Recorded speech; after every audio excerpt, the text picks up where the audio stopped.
It said, "Do not touch what belongs to humans." It said, "They will come," it said, "all of them." The Iron Widow was bleeding into space. That was the first thing navigator Priya Adazay saw when she pulled herself back to her station. The ship's coolant lines had ruptured along the porthole, and the blue-white fluid was venting out into the vacuum in long, slow ribbons that caught the distant starlight and scattered it like broken glass. Beautiful, in the way that only truly dangerous things can be beautiful. "Report," said Commander Yara Osi. Her voice was flat, not calm, just flat, the way a table is flat, unresponsive to whatever you place on it. Priya read the numbers and wished she hadn't. Hull integrity at 31%. Reactors 2 and 3 are offline. Reactor 1 is running on backup coils, and Chen says it could drop at any moment. Main weapons are dead.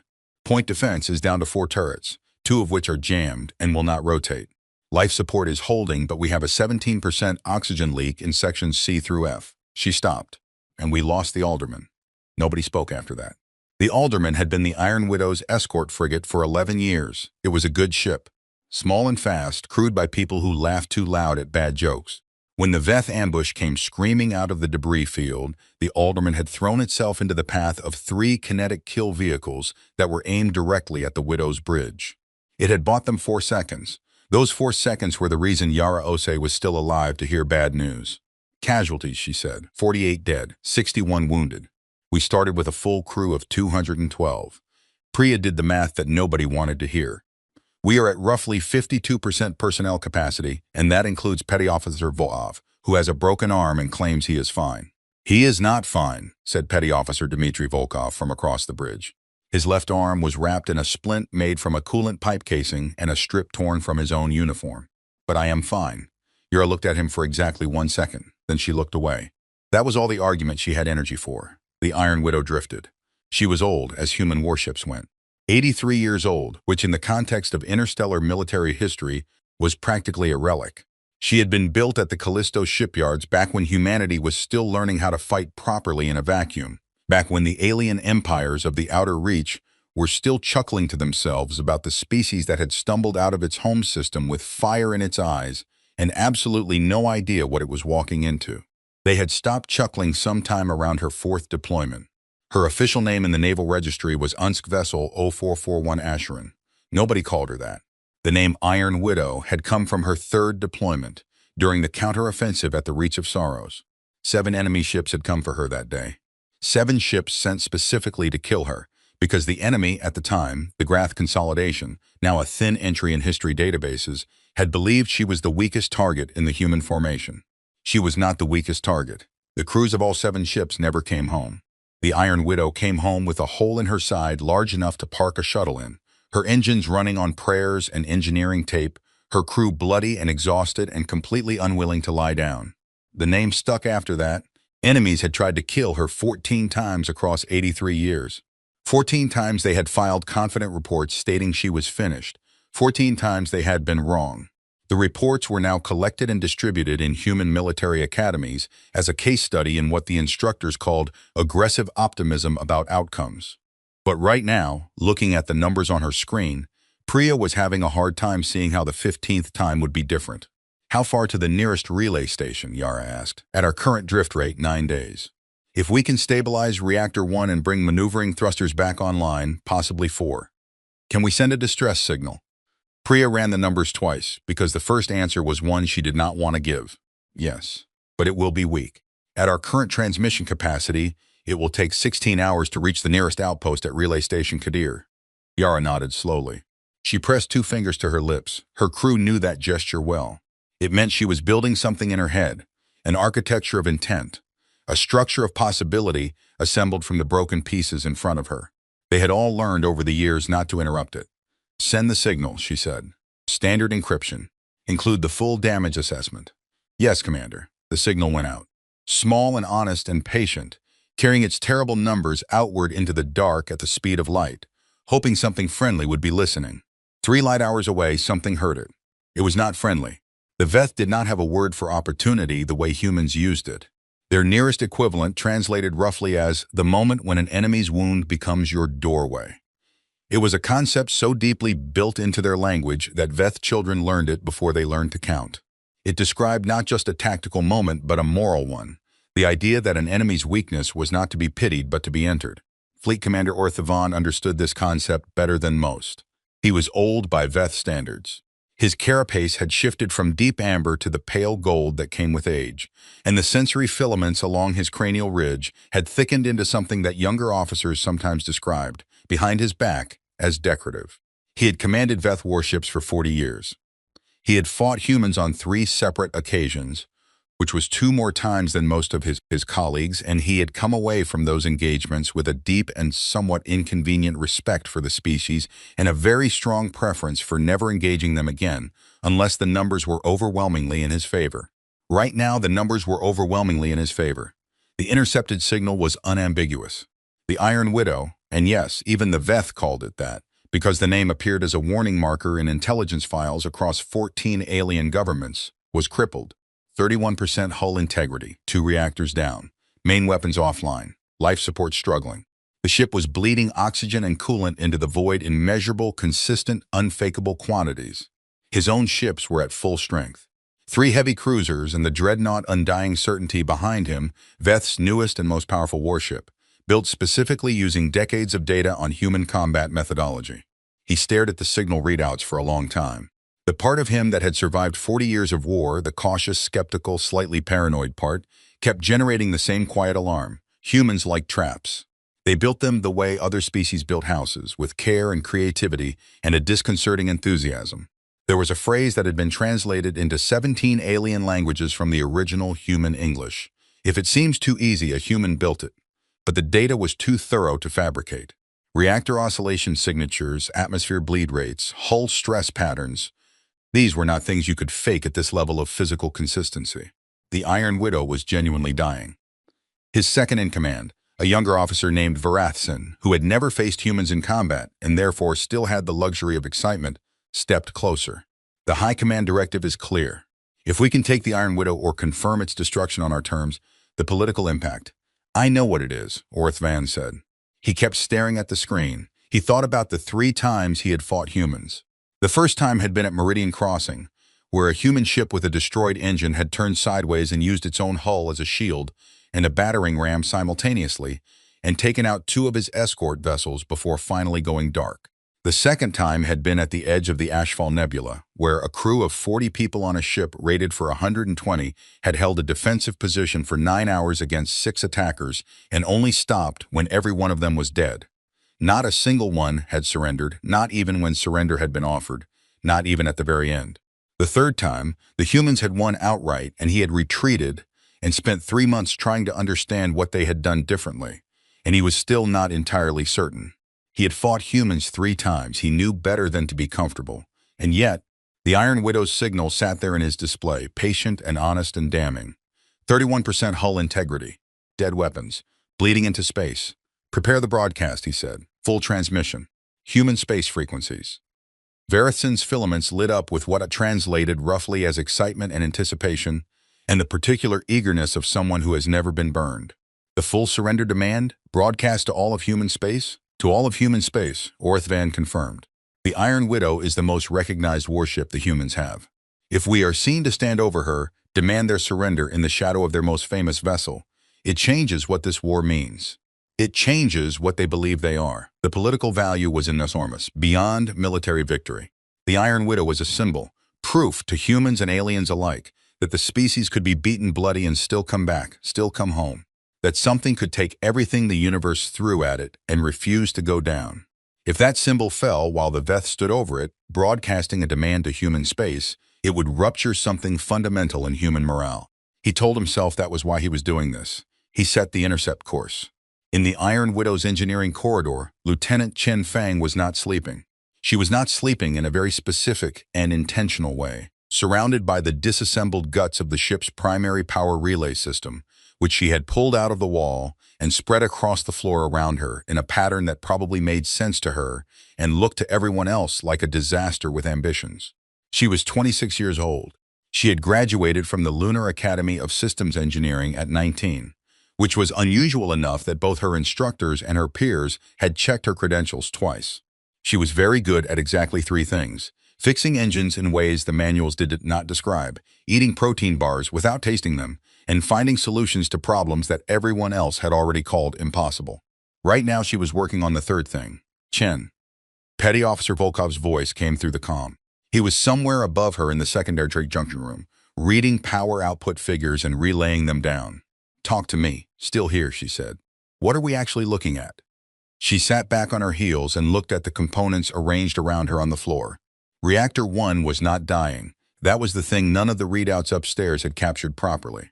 Reactor 1 was doing something more interesting than dying. It was oscillating, cycling in rapid irregular pulses between states of near shutdown and sudden sharp surges, like a heartbeat with a bad arrhythmia. Unstable, undoubtedly, dangerous, absolutely, but not dead. And an oscillating reactor, if you were careful enough and creative enough and maybe slightly divorced from conventional engineering wisdom, could be tuned. The oscillations could be shaped, the surges could be directed. It was not something the reactor was designed to do. It was not something any engine manual in existence would describe as a viable approach. It was also, as far as Chen could tell, the only option they had. "We have power," she said. "Not normal power. Not the power we're supposed to have. Different power. Weirder power." She picked up a coupling interface and turned it over in her hands. "But power, how long do you need? 4 hours. Maybe 3 if Volkov stops talking to me." "I heard that," Volkov said. "Good," Chen said. She pressed the coupling into place and the reactor hiccuped, then steadied, then pulsed again with something that felt, even through the deck plating, like readiness. Chen smiled. Above her, the Iron Widow drifted in her cooling ribbons of leaked fluid, patient and still, carrying her wounds through the dark. The distress signal moved outward. 16 hours from the nearest human ears. 3 light hours away, the Veth fleet accelerated, their weapons charged, their commander certain of the math, his certainty growing with each hour of close distance. He had looked at the numbers 100 times, and they always said the same thing. The Iron Widow was finished. Nobody had told him about Chen. Yara Ose sat in the command chair and did not move. The bridge was quiet in that layered way that large, damaged machines are quiet. The far hiss of a compromised seal in the ventilation, the soft intermittent tone of a sensor suite on reserve power, the distant rhythm of Volkov's boots on the deck above as he moved between the junction room and the secondary corridor. The widow breathed these sounds the way a very old person breathes in sleep, slow and irregular and stubbornly ongoing. Yara had been on this ship for 19 years. She knew the sound of every section, the particular rhythm of every junction, the specific vibration frequencies of every stressed structural member. She knew that Reactor 2 smelled different from Reactor 3. A subtle difference in the chemistry of their cooling systems that had never been corrected despite 3 maintenance cycles. She knew that the observation deck on the port side had a specific harmonic at night cycle that nobody had ever explained. She knew that the mess hall on Deck 7 made a sound at 0300 hours that was either a settling support beam or a ghost, and that the crew had strong opinions in both directions. She knew this ship, and she knew the difference between dying and hurt. The Iron Widow was hurt. There was a distance between those 2 words that she intended, very deliberately, to make matter. "Commander." Priya's voice arrived with the careful weight of someone carrying something they did not want to drop. "Sensors just picked up drive signatures. About 3 light hours out, moving toward us." Yara did not move. "How many?" 4 ships. "Running identification." A pause that went a beat too long. "Veth markings." 3 heavy cruisers and... The pause came back, heavier this time. 1 Veth dreadnought. Designation, the undying certainty. The bridge absorbed that information in silence. The undying certainty was not merely a warship. It was the Warship, the newest and most dangerous vessel in the Veth fleet, designed from its keel outward using decades of accumulated data on human combat tactics and human ship design. It had never been in a real battle. It had been built for exactly this kind of moment, the killing of something already dying. Yara pressed 2 fingers to her lips. "Time to intercept," she asked. "At their current velocity, 6 hours, 6 hours." She sat with that number and felt its weight and looked at it from every angle she had. "Get me Chen," she said. The comm clicked, a pause. Then Chen's voice, distracted, halfway through a thought that was clearly going somewhere else. "I'm busy, I know."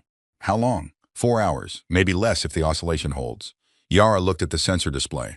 4 Veth ships moving through the dark, toward a ship that every readout in the galaxy said was finished. "You have 4, she said. "Do it in 3. There was a brief silence on the line. Then Chen said quietly and with total certainty, "Yes, Commander." The comm closed. The Iron Widow drifted. Outside, the coolant ribbons turned slowly in the dark, catching starlight, scattering it in pale, cold arcs. Beautiful. The way dangerous things are beautiful. Patient, the way old things are patient. Waiting. The broadcast hit human space like a stone dropped into still water. It went out on all frequencies, translated into 6 languages simultaneously, and it came with a visual component that the Veth had clearly spent some time preparing. Footage of the Iron Widow drifting, still leaking coolant, her port hull dark and silent, surrounded at a careful distance by 4 Veth ships arranged in a formation that communicated without any words required, total and comfortable dominance. The Veth knew how to communicate. They had been doing interstellar politics for 400 years before humans left their home system. They understood that the visual content of a message often mattered more than its words. The words in the standard translation that reached Earth's monitoring stations about 5 hours after transmission. You know this ship. Everyone in this region of space knows this ship. Today it is dying. Today we stand over it. We offer humanity one choice: formal surrender of all human military operations in the outer reach sectors, acknowledgement of Veth territorial claims in the Ashfall and Meridian systems, and the peaceful decommissioning of your forward fleet within 60 days. In exchange, the crew of the Iron Widow will be taken as prisoners of war and treated according to the conventions of civilized engagement. Refuse. We will finish what your own battle damage started. You have 6 hours. We will be listening. That was the message. 6 hours. The Veth fleet sat around the Iron Widow and waited. The message reached Relay Station Kadir first, which was exactly the kind of irony the universe seemed to enjoy, because Kadir was the same relay station that the Iron Widow's distress signal was currently crawling toward at the speed of electromagnetic radiation. The 2 signals were, in a sense, running in opposite directions on the same road, one asking for help, one announcing that help was no longer the point. Station Commander Aditi Nair read the Veth broadcast 3 times. Then she pulled up a star map, confirmed the coordinates, and sent an emergency priority burst to Earth's Naval High Command with a message that contained, in its entirety, only 3 lines. Veth fleet at coordinates attached. Iron Widow confirmed at location. They are broadcasting surrender demand to all of human space. Awaiting orders, she did not add her own assessment. She did not need to. The facts spoke for themselves, loudly and without comfort. The reply from Naval High Command came 47 minutes later, fast, for interstellar communication, which told Nair something about how many people at High Command were currently awake and looking at the same star map she was. The reply said, acknowledged, no military assets within response range and time. Forward any communication from the Iron Widow directly. Maintain monitoring. Nair read that twice as well. Then she did something that was not in her orders. She opened a direct tight beam channel aimed at the Iron Widow's last known position, encoded it with the personal authorization she was not strictly supposed to use for this kind of message, and sent the following. Commander Ose, we heard your distress signal. We also heard them. Nothing is close enough. I am sorry. Whatever you decide, we are listening. Earth is listening. All of us. She sent it and then sat back and felt the particular helplessness of being very far from something you cannot change. Aboard the Iron Widow, the Veth broadcast arrived about 20 minutes after the fleet did. Yara heard it on the bridge speakers, translated live by the ship's communication system in a flat, mechanical voice that somehow made it worse. The flatness removed any emotional color, left only the clean shape of what was being said. You have 6 hours. We will be listening. The bridge was very still when it finished. Yara did not move from the command chair. She had not moved from it in 3 hours. Her neck ached. She did not mention this. They are transmitting to all of human space, Priya said quietly. She did not say it as information. Yara knew it was information. She said it the way you say something when you need to hear yourself acknowledge its weight out loud. Yes, Yara said. Earth will hear this. Every station, every outpost, every human ship in the outer reach. Yes, Priya. Not harsh. Just complete. Priya stopped talking. Yara pressed 2 fingers to her lips and sat with the calculation. She ran it in her head the way she had been running it since the Veth signatures first appeared on sensor. Not searching for an answer she didn't have, but checking that she had found all the answers she did have and understood what they added up to. There was no relief force. The nearest human military assets capable of engaging a Veth fleet of this size were approximately 11 hours away at emergency speed, which was 5 hours past the Veth deadline. The math on that was unambiguous. There was no surrender option she would take. The outer reach territories covered 17 human colony systems. 60 million people had built lives in those systems. The Ashfall and Meridian claims alone would cut human supply lines in half. Surrender was not an option she would take. She had not needed to think about that part for very long. That left the third thing. She pressed her comm. Chen, still here. Update. A pause, the sound of something being torqued into place. Oscillation is holding steady at a rate I can work with. I have redesigned the power distribution pathway through 3 sections. When I flip the main coupling over to the tuned cycle, another sound, something settling. It will not look like anything the ship's systems were designed to do. The output readings will be wrong by the standards of the original engineering, but it will work. Will it hold under sustained fire? The pause this time was longer. For a while, Chen said. Define sustained. Yara decided she could work with that answer. Keep going. You have 2 hours. I know, the comm closed. Dmitry Volkov appeared at Yara's elbow from wherever he had been, carrying 2 cups of the dark, bitter, slightly scorched thing the ship's galley produced when asked for coffee and ignoring the question entirely. He set 1 cup down next to her right hand without comment. His splinted arm was held close to his side in a posture of determined competence. They are watching us on sensors, he said. He wasn't asking. Yes. So they know we are not moving. They know our power readings are low. They think we are exactly what we look like. He drank from his cup. They think this is already done. Yara picked up the cup and held it without drinking. What do you think? Volkov was quiet for a moment. He looked at the sensor display, at the 4 Veth ships arrayed around them like 4 walls of a room they had built and locked from outside. I think, he said slowly, that they have never made the mistake of winning before they have won. They have never sat in a room with us when we are like this. He gestured vaguely with his good hand, a gesture that encompassed the damaged bridge, the blood still on the floor near the navigation console that nobody had cleaned yet, the dark spaces where screens had gone out and not come back. They see broken things and they believe the breaking is finished. They do not understand. What don't they understand? He picked up his cup again. That we break differently. Yara finally drank her coffee. It was terrible. It was also hot and it was present, and sometimes that was what mattered. 5 light minutes away, Fleet Commander Orith Vaughn stood at his display and watched the Iron Widow's sensor returns with the patience of someone who was reasonably certain the outcome was decided. His caution had not entirely gone to sleep. It was still there, running quietly in the background like a program he could not close. But the data kept confirming itself. The ship was not warming weapons, was not generating thrust, was not showing any of the power-up signatures that preceded combat activity. Her reactors were still fluctuating. Her hull was still breached. She was dark in all the ways that mattered.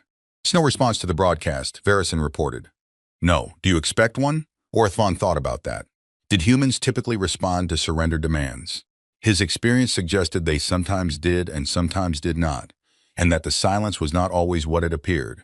At Meridian Crossing, a human ship had gone completely silent for 40 minutes before its crew somehow got its destroyed engine partially functional again and rammed them. At the Ashfall engagement, a human commander had responded to a surrender demand with a 3-word transmission that, when translated, apparently meant something close to "not today, friend," which Orith Vaughn had found oddly respectful in retrospect. I expect them to do something I have not predicted, he said. I am simply hoping the something they do is not enough. Varison's filaments flickered. With respect, Commander, what could they do? Their main weapons are offline. Their primary reactor is failing. They are operating at half crew capacity against 4 ships in full combat readiness. The mathematics, Orith Vaughn said, have not finished being written. He kept watching. Back on the Iron Widow, Priya picked up the tight beam message from Relay Station Kadir. She read it once. She printed it on a small physical card, one of the old-style cards the ship still kept in a drawer on the bridge for situations where screens were unreliable, and she walked to the command chair and placed it on the armrest beside Yara's hand. Yara looked at it. Commander Osei, we heard your distress signal. We also heard them. Nothing is close enough. I am sorry. Whatever you decide, we are listening. Earth is listening. All of us. She read it twice. She folded it carefully and put it in the left breast pocket of her uniform, against her chest. She did not say anything about it. Her crew did not ask. Battle stations, she said. Priya looked up from her console. Commander, quiet ones, Yara said. No active systems, no power signatures. Nobody moves faster than they need to. We are a dying ship, she paused. Until we are not, the crew moved quietly. With the particular efficiency of people who had been on this ship long enough to know how to be useful without being told exactly how. Weapons Officer Torres, who had a gash along her jaw from flying console debris, pulled herself to her station and began working through the manual override sequences for the point defense turrets, the ones that still responded. 2 of them were jammed solid. 2 of them might still turn. Structural Officer Park moved through the forward sections, checking seal integrity on the compartments that still held pressure. closing off the ones that didn't. If the ship took more hull damage, they needed to know which sections could still be saved and which ones to seal and forget. Volkov went back up to the junction room and sat down next to his relay board with his broken arm and his bad coffee, and began running through every power pathway Chen had not yet rebuilt, looking for anything that still worked and hadn't been noticed. The Iron Widow went through her preparations in silence. The Veth sensors watched her sit quiet and still and broken. 3 hours and 41 minutes remained on their deadline. Far away, on dozens of stations and ships and colony outposts scattered across the human outer reach, people sat in front of screens and listened to the Veth broadcast and looked at the footage of the Iron Widow drifting in her coolant ribbons. Not all of them knew the ship's history. Some of the younger colonists, the ones born out here in the Reach who had never seen Earth or the inner systems, knew the Iron Widow only as a name, something the older people said with a specific quality of voice, a weight that younger people recognized as meaning. This matters. This is one of the things we keep. But all of them knew what the moment meant. The Veth had made sure of that. The broadcast had been designed to be understood even by people who didn't know the details. A dying ship, surrounded, a clock running. In the colony on Kareth Station, a man who had never met any of the Iron Widow's crew and never would sat in front of his screen and did not go to bed when his shift ended. He stayed. He did not know why exactly. He just did not want to stop watching. In the Meridian system, at the edge of the territory the Veth had just claimed as their price for the Widow's crew. A woman who had lived her entire life in that system, put her children to bed and came back to her screen and sat there with her hands folded. In a dozen places, in 100 different rooms, people watched the screen and said nothing and waited. The Iron Widow sat in the dark surrounded by ships that were certain she was finished. 2 hours and 50 minutes on the clock.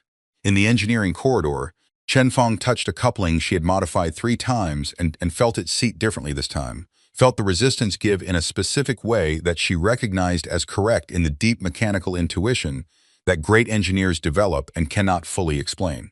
There, she said, to no one and everyone. The reactor pulsed, not the weak, irregular oscillation of a failing system, not the arrhythmic stumbling of something trying to die. This was something else. A deep rhythmic surge that moved through the deck plating under her boots like a heartbeat finding its way back. She reached for her comm. "Commander," she said, "I need you to hear something."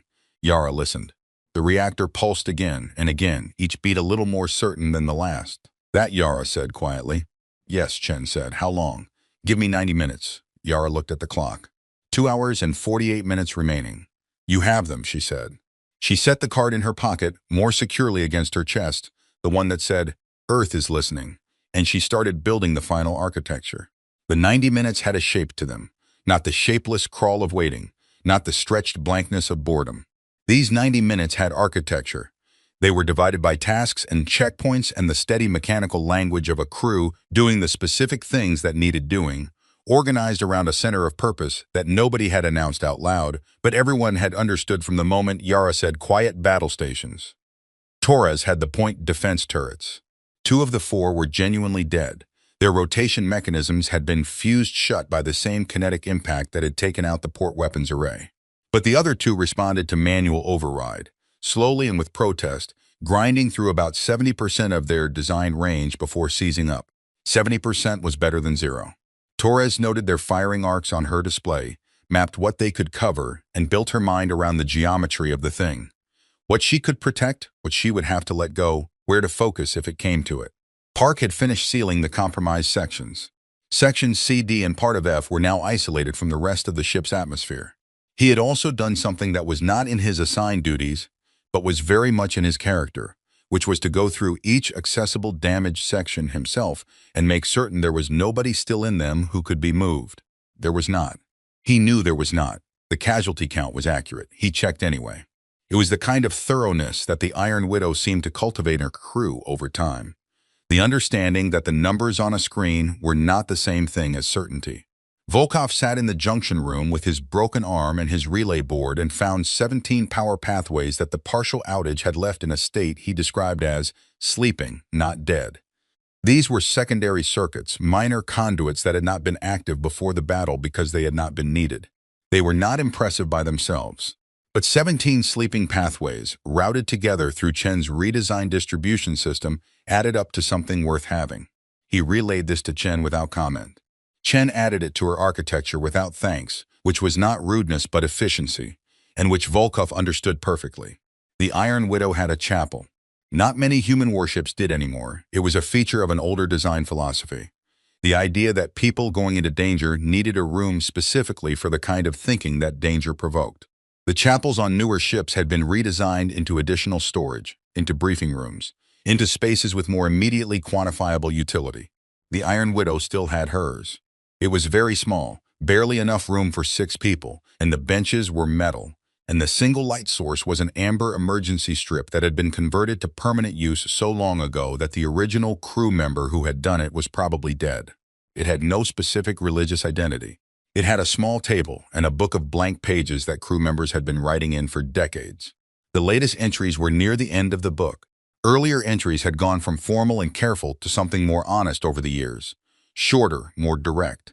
The way people write when they have things to say and limited time to say them.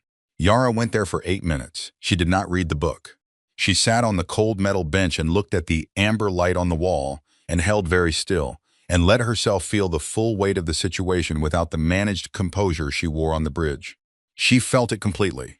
The certainty that the next hours would determine not just whether the crew of the Iron Widow lived or died, but whether the outer reach colonies behind them would fall under Veth territorial control, whether 60 million people would spend the next generation negotiating from a position of profound weakness, whether the thing the Iron Widow represented, the stubborn, irrational, historically documented refusal to stay down, survived or ended here. She felt all of that.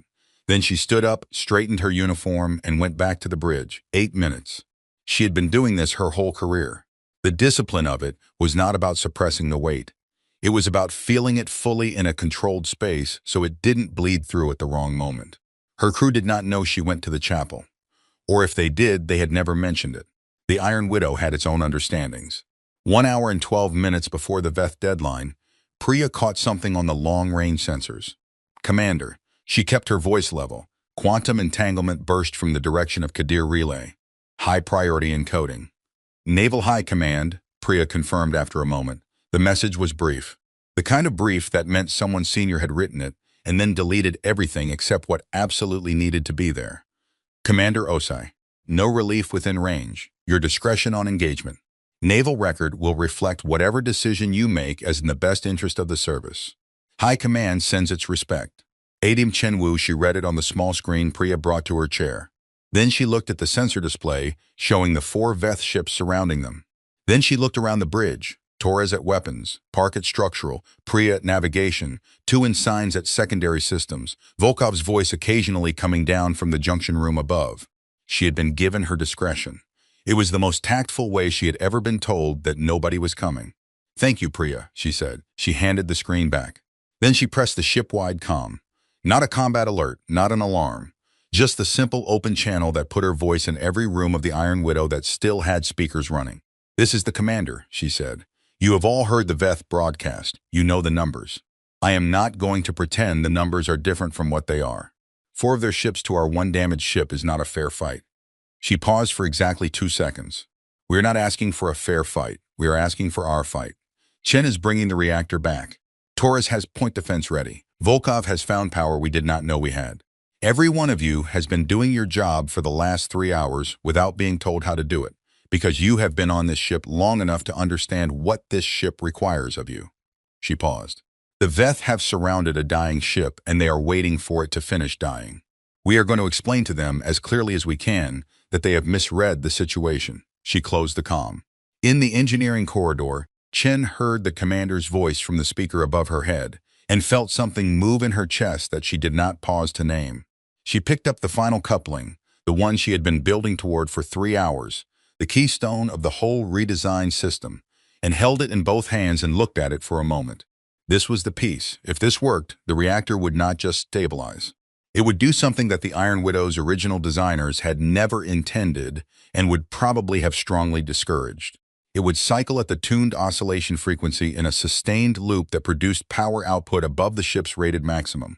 Not a lot above, not safely above, not the kind of above that anyone would call a good idea, but enough. She seated the coupling. The reactor did not explode. This was the first good sign. It pulsed once, hard, and the vibration ran through the deck plating under her boots and up through her legs, and she felt it in her spine like a struck bell. Then it pulsed again, smoother. Then again, finding its rhythm, each pulse slightly more settled than the last. "Volkov," she said into the comm. "Reading it," he said immediately. He had been watching the output board. "Tell me." "Power distribution is," a pause. She could hear him working the board with his one good hand. "It is not what the manual says it should look like. It looks like something I would call wrong if I did not know you built it." Another pause.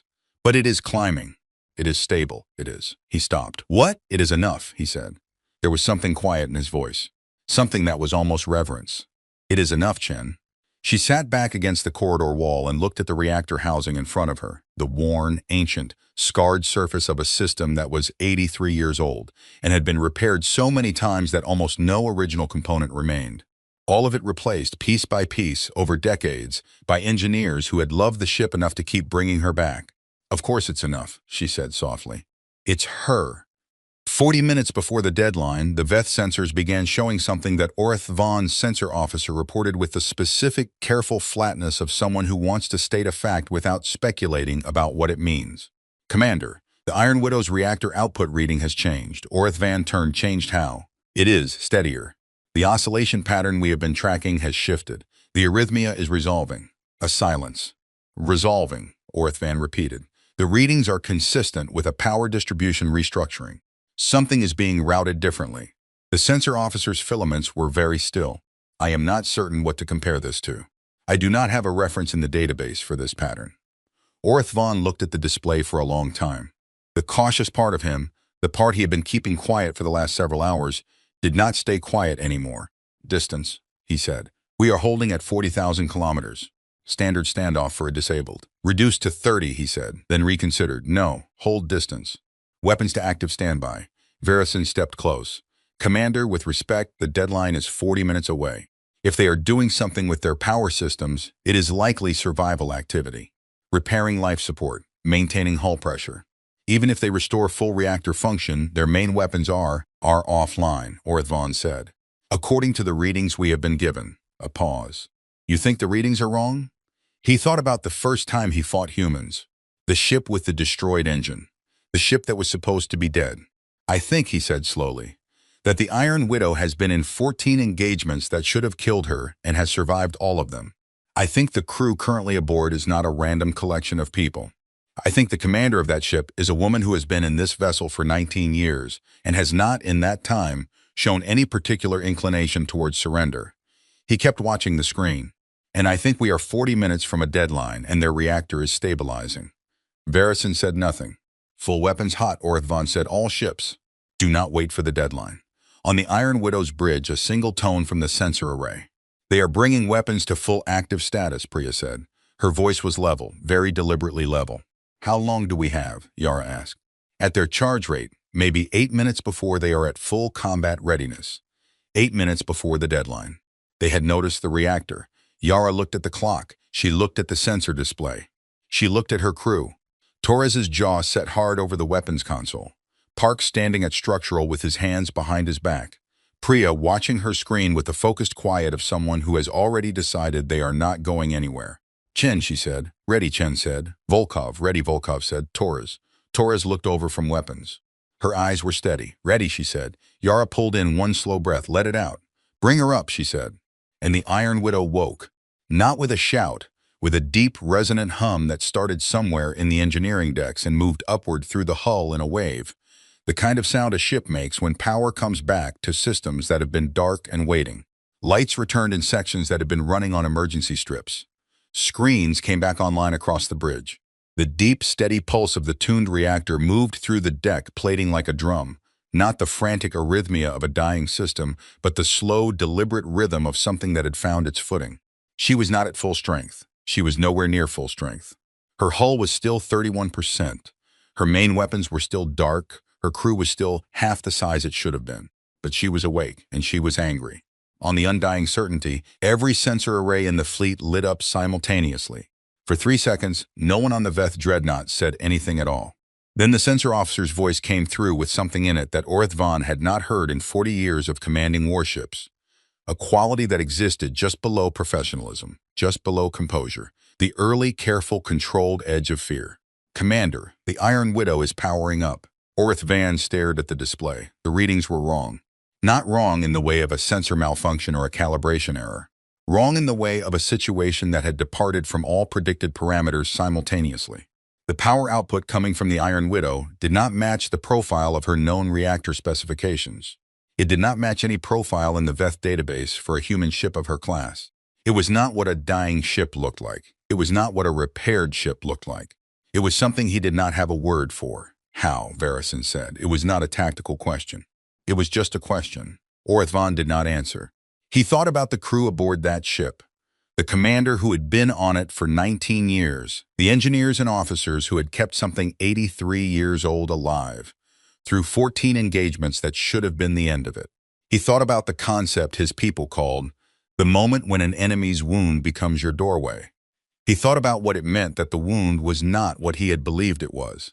He thought about everything he had learned in 40 years about humans, about the gap between what they looked like and what they were, about the specific and well-documented tendency of this species to be most dangerous precisely at the moment they appeared most finished. All weapons fire, he said. Now, everything we have. But the Iron Widow was already moving. She moved like something that had been pretending to be still. Not fast. The Iron Widow had never been a fast ship, and 83 years and 31% hull integrity had not improved that particular quality. But deliberate. The thrust that came from the maneuvering system was not the desperate, lurching output of a damaged drive fighting to function. It was controlled, directed. The ship knew exactly where she was going, and she was going there without apology. Yara had the course already mapped when she gave the order to move. She had been building it in her head for the last 90 minutes, working from the sensor data on the Veth fleet's positions, their standoff distances, their formation geometry. The Veth had arranged their 4 ships in a pattern that made good sense if the Iron Widow was going to stay still and die. A perimeter formation, each ship positioned to fire on the target from a different angle, maximizing coverage, minimizing the target's ability to choose a direction that had fewer weapons pointed at it. The weakness in a perimeter formation was the space between the ships, not the space between any 2 ships at random. The specific space between the heavy cruiser on the Widow's port side and the heavy cruiser on her forward port side, where the geometry of the formation created a corridor maybe 12,000 kilometers wide, narrow by deep space standards, wide enough. The Iron Widow turned her bow toward that corridor and accelerated. Firing solutions, Yara said. Torres's hands were already moving. Point defense is tracking the nearest cruiser. I have it at 68,000 kilometers and closing. I can put fire on it at 40,000. Hold for 30. 30,000, yes, Commander, the Veth fleet responded. They had to rotate to track the Widow's new heading, which took time, not much time, seconds of time, but the Iron Widow's entire strategy was built from seconds. The nearest heavy cruiser, the one Torres was watching, had to adjust its firing arc by almost 30 degrees to lead the Widow's new trajectory. While it was adjusting, it was not firing with full effectiveness. The other cruiser in the corridor was further away and rotating even harder. The dreadnought Undying Certainty was behind the Widow now, repositioning, its enormous weapons banks swinging around on their mounts. Energy weapons from the far cruiser, Priya called. The ship shook. Not a hull breach, not this time, but something structural in the forward section groaned loudly enough to hear through the deck. Minor damage to forward shielding, we are still moving. Keep moving, Yara said. On the Undying Certainty, Orith Van watched the Iron Widow drive itself into the gap between his 2 forward cruisers with something he would have called admiration if the circumstances had been different. It was not the action of a damaged ship running blindly for any available escape. It was precise. It was aimed at the exact point in his formation that created the most complications, close enough to the 2 forward cruisers that firing at the Widow risked hitting each other. Angled such that the dreadnought's main guns could not get a clean shot without one of his own ships in the potential fire path. She was using his formation against him. He had to break the formation. He sent the order to the forward cruisers to diverge, open the gap, give the dreadnought a clear lane, except that the Widow would slip through rather than be destroyed at this range. She wants to get past us, Varison said. She wants to get close to us, Orith Van corrected. There is a difference. He understood it suddenly and completely. The Iron Widow's main weapons were offline. That was real. The readings had been accurate on that point. Her main weapons array, The forward-facing heavy guns that had destroyed 7 ships at the Reach of Sorrows were genuinely dark, but close range was a different kind of fight. All ships pulled back from the Iron Widow fired, not her main guns. Something else. The Iron Widow had things that did not appear prominently in her listed specifications, because they had been added and modified and sometimes quietly reclassified over 83 years of upgrades, retrofits, and the kind of creative maintenance that long-serving engineering crews develop when they love their ship. One of these things was what the current crew called the Persuaders. Officially, they were listed in an old maintenance file as close-range counterboarding defense systems, version 3.1, a set of point-blank weapons emplacements originally designed to repel hostile boarding parties if an enemy ever got close enough to attempt a hull breach. They were old, they were short-range, they were not the kind of weapons anyone built a battle plan around. They were also on a completely separate power circuit from the main weapons array, a circuit that had been dark for years but was very much part of the 17 sleeping pathways Volkov had found and fed into Chen's redesigned distribution system. At 25,000 kilometers, inside the distance where the heavy cruiser's main guns could rotate fast enough to track effectively, Torres opened up with the Persuaders. They were not subtle weapons. They were designed for killing things at close range, and they were very good at that. 4 emplacements, rapid fire, targeting the cruiser's engine section with the specific geometry Torres had been computing since the moment Yara mapped the course. The cruiser shuddered. Not destroyed, not even close to destroyed. But its engine output dropped sharply as the emplacements tore through the unarmored exhaust manifolds at the rear of its drive system. It stopped accelerating. Its firing solutions degraded as its attitude control struggled to compensate for uneven thrust. 31% Torres called, reading the cruiser's new power output from the sensor returns. She looked up at Yara with something in her expression that was professional satisfaction worn very thin over something raw. It knows how that number feels. The Iron Widow did not slow down. She drove through the gap in the Veth formation at her best speed, which was not impressive in absolute terms, but was exactly sufficient for what it needed to do. And as she came out the other side, she rotated, a hard burn on the lateral thrusters, the kind of maneuver that the ship's autopilot would have refused on the grounds of a structural risk, that Yara was flying manually and accepted the refusal alert for without changing the input. The Iron Widow was now inside the Veth formation. Orthvan had 30 years of combat experience, and it served him well for the next 6 minutes. He kept his composure. He kept issuing orders. He broke his formation correctly, pulling the crippled cruiser back and pushing the other 2 into flanking positions on either side of the Iron Widow's new heading, creating a crossfire situation that the human ship would have to escape from. He did all of this correctly. The problem was that the Iron Widow was also inside the minimum safe distance for the Dreadnought's main guns. This was the thing that Varison had not understood, and Orthvan had only half understood until now. The Widow had never been trying to escape the formation. She had been trying to get inside it. Inside the perimeter, inside the standoff range, inside the geometry where the largest and most powerful ship in the Veth fleet had to be very careful about what it fired at for fear of hitting its own vessels. The Iron Widow was not a fast ship, and she was not a powerful ship compared to what surrounded her right now. But she was an old ship, and old ships learn things. Rotate the Dreadnought, Orthvan said. Get the main batteries clear. He watched his ships adjusting. Watched the Iron Widow adjusting to match. She was reading his formation changes in real time and responding, not with speed but with placement, positioning herself between the Undying Certainty and one of the flanking cruisers so that any shot at her was also a shot that might thread past her and hit the other ship. The Iron Widow kept firing. The Persuaders, close range, brutal, relentless, kept hammering at every Veth ship that came within their range, not trying to destroy but to degrade, to strip off sensors and exhaust manifolds and antenna arrays and secondary systems, to blind and slow and complicate every ship they touched. A direct hit took out the Widow's forward observation array. Another stripped a section of already damaged hull plating from her port side, and the decompression was immediate. Park sealed it in 11 seconds, which was fast, and the crew in that section had already been in suits for 2 hours. Another hit found something structural in the secondary forward beam, and the bridge shook hard enough that Priya was thrown sideways into her console. She caught herself, came back to the screen, blood on her forehead from where she had hit the edge of the display frame. She did not mention it. Still in it, she said. Still in it, Yara confirmed. The moment that changed things came at the 41-minute mark of the engagement. One of the flanking Veth cruisers, not the crippled one, the other one, the one that had been trying to get behind the Iron Widow, made an aggressive course correction that brought it into the Widow's path at a closing speed that Torres identified as an attempt to force a near collision. The tactic was sound. At close enough range, the Widow's point defense systems would have to divide their attention, and a collision itself, even a grazing one, at the Widow's current structural integrity level would be potentially catastrophic. The Widow's point defense tracked the cruiser. Torres locked the two functional turrets onto its forward section and opened fire. Steady, precise, aimed not at the hull but at the cruiser's own sensor arrays, the targeting eyes that let its weapons find things accurately. At 32,000 kilometers, Torres killed the cruiser's primary targeting array. All of it. Multiple simultaneous hits on the array housing, with the accuracy that came from having computed this exact geometry for the last 20 minutes, and from being the kind of weapons officer who had been on this ship for 11 years and believed in her work with a completeness that was almost religious. The cruiser's fire became inaccurate.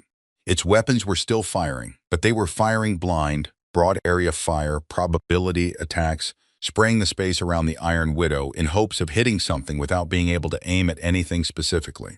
Orithvan saw it happen. He saw the cascading consequences of it. The blind cruiser now a danger to its own fleet if it kept firing, the formation disrupted, the Iron Widow still alive and still inside his perimeter and still doing damage with every minute that passed. He made the calculation he had been avoiding. Undying certainty weapons, he said. Clear fire on the Iron Widow. All batteries.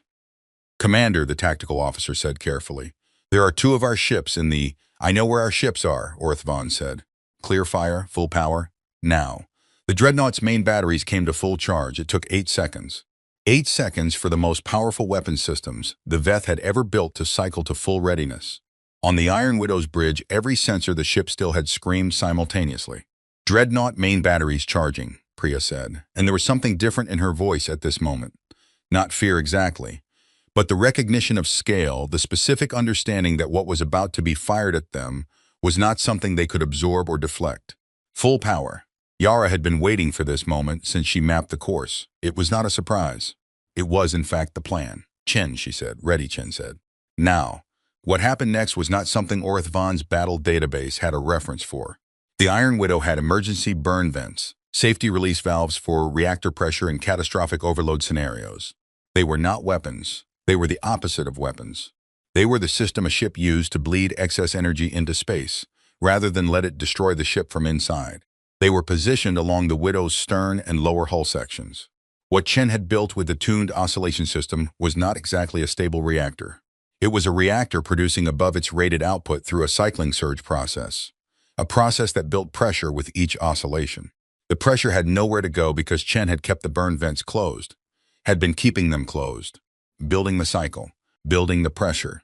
3 Veth ships were currently in a close arc behind and below the Iron Widow, including the Undying Certainty. Chen opened all 6 burn vents simultaneously. What came out was not plasma in the military sense. It was not a directed weapon, was not shaped or aimed in the way weapons are aimed. It was a catastrophic pressure release in 6 directions at once, a bloom of superheated reactor exhaust that expanded outward in a sphere and hit everything within range with the uniform disregard of a natural phenomenon. It was not supposed to be possible to aim an emergency pressure release. You were not supposed to be able to time one. You were not supposed to be able to position your ship so that the geometry of the exhaust bloom intersected with specific targets. Chen had done all 3. The Dreadnought Undying Certainty took the full center of the bloom. It had been 8 seconds from battery charge to firing. The bloom was faster than 8 seconds. The Dreadnought's main batteries did not fire. For several minutes, everyone on the Iron Widow's bridge was doing something. Reading screens, confirming damage, updating structural assessments, rerouting power through the sections Chen was still managing from below. Then it was quiet, the kind of quiet that arrives after something enormous. Priya looked at her sensor display for a long time, long enough that the silence took shape. Commander, she said. Yara looked at her. The Dreadnought Undying Certainty is... She stopped. Read the numbers again. The numbers had not changed. It is not on sensors. The bridge absorbed that. The forward cruiser with the damaged engines is retreating, Priya continued, her voice steady now with the effort of being a voice that relays information accurately. The blind cruiser is following. The 3rd cruiser is, she checked, also retreating. All 3 remaining vessels are changing heading. Moving away from our position. Silence. Volkov's voice came down from the junction room. Quiet, low, the voice of a man alone with something he had not expected to feel this completely. She did it. Nobody said anything. Yara sat in the command chair and felt the weight of the last 4 hours settle onto her in a way she had kept it from doing while it was still happening. She let it settle, the 48 dead, the aldermen, the 61 people in sickbay. The reactor that was now cycling down to a lower, safer output as Chen backed it off from the tuned frequency. The undying certainty, which had been the most advanced warship the Veth had ever built and was now not on sensors. She did not feel triumph. Triumph was a clean emotion, and this was not clean. She felt something more complicated and more true. The specific exhausted relief of people who have survived something that should have finished them, mixed with the grief that survival always costs. "Get me Chen," she said. The comm clicked. A pause. "Still here," Chen said. Her voice was very tired. "You did good work," Yara said. A longer pause. "She did the work," Chen said. "I just listened." Yara understood exactly what she meant. "Medical teams to all sections," she said. "Then get me damage assessment, full ship." She paused. "And someone please clean the blood off the navigation console." The Iron Widow drifted in the dark, surrounded by the retreating signatures of 3 Veth ships that had come here to watch something end, and were now leaving with a story they would spend a long time trying to explain. The coolant ribbons still moved quietly outside, catching starlight. She was not finished. She had never been finished. The 3 Veth ships ran for 9 hours before they stopped. They stopped at the edge of the Meridian system, the territory their fleet commander had named, less than a day ago, as part of his price for the Iron Widow's crew. They stopped there and held position for about 40 minutes, their sensor arrays pointed back the way they had come, and then they moved on. Not toward the Iron Widow, away from it. Away from the coordinates where the undying certainty's wreckage was slowly expanding into a debris field that would take years to fully settle.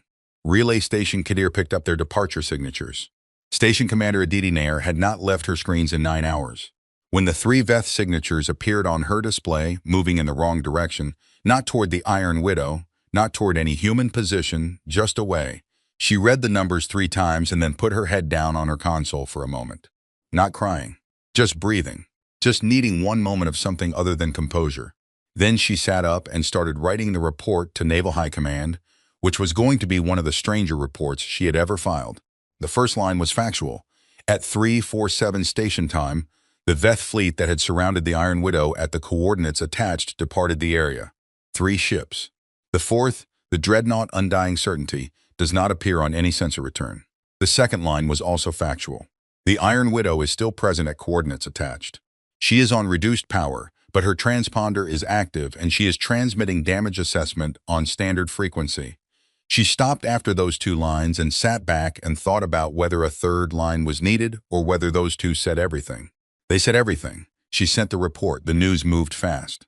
Faster than distress signals, faster than military dispatches, faster than the careful, measured communication of official channels. It moved the way things move when they are true and large and people cannot keep them inside. Person to person, screen to screen and screen, station to station, passed along colony networks and freighter-com relays and the informal communication webs that humans had built across the outer reach over 3 generations of living far from home. The Iron Widow is still alive. That was the core of it. The message stripped to its essential weight. The thing that mattered underneath all the details and numbers and tactical explanations. They demanded we surrender. They stood over the most famous ship we have, and they gave us 6 hours, and they were certain of the answer. The Iron Widow is still alive. On Kara Station, the man who had stayed at his screen all night sat up from where he had fallen asleep sideways in his chair and read the message and looked at it for a while and then laughed. Not a polite laugh. A real one. The kind that comes from somewhere deep that you did not know needed releasing. In the Meridian system, the system that had been named as part of the Veth's price, the woman who had put her children to bed and sat alone at her screen put her head in her hands and stayed like that for a while. Not from grief, from relief. The distinction was important and she knew it, and she let herself feel the full honest reality of it. In 100 colony rooms, in the quiet hours that come before a local day starts, people heard and felt the thing that the numbers described. They had been surrounded, they had been given a deadline, they had been told the fight was over. And then it wasn't. On the Iron Widow, the first 18 hours after the battle had the specific quality of aftermath work. Necessary, unglamorous, steady. Medical Officer Okafor had 41 wounded to continue treating, 2 of whom were in the critical range that required watching every few hours. The battle had added 7 more to the list, none life-threatening but 4, with the kind of damage that needed consistent attention and would cause long recovery times. He moved through sickbay with the worn efficiency of someone who had been on his feet for 14 hours and had learned, over a long career, that efficiency was how you kept compassion functional when the caseload was this high. Chen slept for 4 hours in the engineering corridor, on the floor next to the power relay she had rebuilt. Nobody asked her to move. Volkov placed a jacket over her and went back to the junction room and spent 2 hours quietly running diagnostic checks on the distribution system she had built. Not because he expected to find a problem, but because it felt like the right way to honor the work. The work was sound. He had known it would be. He ran the checks anyway. Park went through the sealed sections with a full damage assessment team, cataloging what could be repaired with available materials and what would need dry dock attention. The answer was that about 60% of the damage was patchable in the short term, enough to make the ship more stable for the journey home, and 40% was going to have to wait for facilities that the Iron Widow would not see for several months. He noted all of this in the damage log with the thoroughness of a man who believed that accurate records were a form of respect for the people whose work they documented. Torres cleaned the weapons consoles, all of them, not just hers. She worked from one end of the tactical station to the other, methodical and quiet, and when she was done, she went to Priya's navigation console and cleaned that too. The blood that had dried there from Priya's forehead cut, which Priya had allowed the medical officer to close with 2 strips of adhesive bandage, but had otherwise not paused for. "You don't have to do that," Priya said. "I know," Torres said, and kept cleaning. Yara wrote the casualty report herself. She always did. Every name, every rank, every section they had served in. A brief note for each one, not the formal military language of official records, but the kind of note that only a commander who had served with people long enough to know something real about them could write. Not long, not decorated, just specific. The particular things that made each person irreplaceable to the specific community of the Iron Widow, rather than interchangeable with any other soldier. She wrote the alderman's crew as well. She had not known all of them, as well as her own people, but she wrote what she knew, and for the ones she knew less, she wrote the only fact that felt large enough to carry the weight. They moved toward what was coming, not away from it. She sat with the finished report for a while before she transmitted it. Then she wrote a separate message, shorter, personal, not part of the official record, to Station Commander Nair at Kadir Relay. "We heard your message. Thank you. It mattered." Ose, she sent that one first, before the official report. Naval High Command received the situation report and the casualty list and the technical documentation of the battle in a single large transmission package from the Iron Widow, which arrived at 1422 Earth Central Time to a room containing Admiral Chen Wu, 3 senior tactical officers, and 4 analysts who had been running scenarios all night trying to calculate possible outcomes. None of their scenarios had included the emergency pressure release. Admiral Chen Wu read the technical section twice. Then she put the document down and looked at the analysts. "Did any of our models project this?" she asked. No one in the room said yes. She picked the document back up and read the technical section a 3rd time. "Get me Commander Osi on a direct channel when she is available," she said. Then, almost to herself, she used the burn vents. One of the analysts, who was young and could not quite suppress the thing he was feeling. "Is that what it says?" "That is what it says." "You can't aim burn vents." The Admiral looked at him with the expression of someone who has just been told a fact they now had direct documentary evidence against. "Apparently," she said carefully, "you can." 42 hours after the battle, the Iron Widow got her thrusters fully back online. It was not a dramatic moment. The thrusters came up in sequence as Chen walked through the restart protocol, and each one registered on the navigation display as a quiet confirmation. And eventually, all of them were running, and Priya had a proper course calculated to the nearest repair facility. 9 days, maybe 8 if the drive held steady. Yara sat in the command chair and watched the course appear on the navigation display and felt the particular quality of an ending that is also a beginning. The moment when a thing that has been acute becomes something you will carry forward. The weight of the last 3 days was not going to reduce. It was going to become part of the ship's history, woven into the record alongside the 7 ships at the Reach of Sorrows and the Meridian Crossing and the 12 other times someone had tried to end the Iron Widow and been wrong. Priya confirmed the course. Yara approved it. The Iron Widow turned onto her heading. 9 days, Volkov said from the back of the bridge. His splinted arm was still close to his side. He had not, since the battle ended, claimed to be fine. He had simply continued being useful, which was functionally the same thing. 8 if we're lucky, Priya said. We are, Volkov said, demonstrably lucky. The Veth High Council received Fleet Commander Orith Vaughn's battle report at roughly the same time as Naval High Command received Yara's. Orith Vaughn had written his report with the scrupulous honesty of a man who understood that the only thing worse than the truth would be a version of it that unraveled later. He described the engagement in full detail. The approach, the formation, the power readings, the decision to engage before the deadline, the Iron Widow's course change, the use of the close-range weapons, the pressure release. He spent particular time on the pressure release. He wanted the Council to understand exactly what had happened, because he suspected that if they did not understand it, precisely they would spend time constructing an explanation that was more comfortable and less accurate. He ended the report with a section that was very short. The Iron Widow is currently making for a repair facility on reduced power. Her damage is significant, but she is mobile and her crew is functional. The engagement should be considered a decisive human victory. I recommend this assessment be shared with High Council military strategists in full and without modification. He then added one final paragraph, which was not standard in military reports and which he included anyway.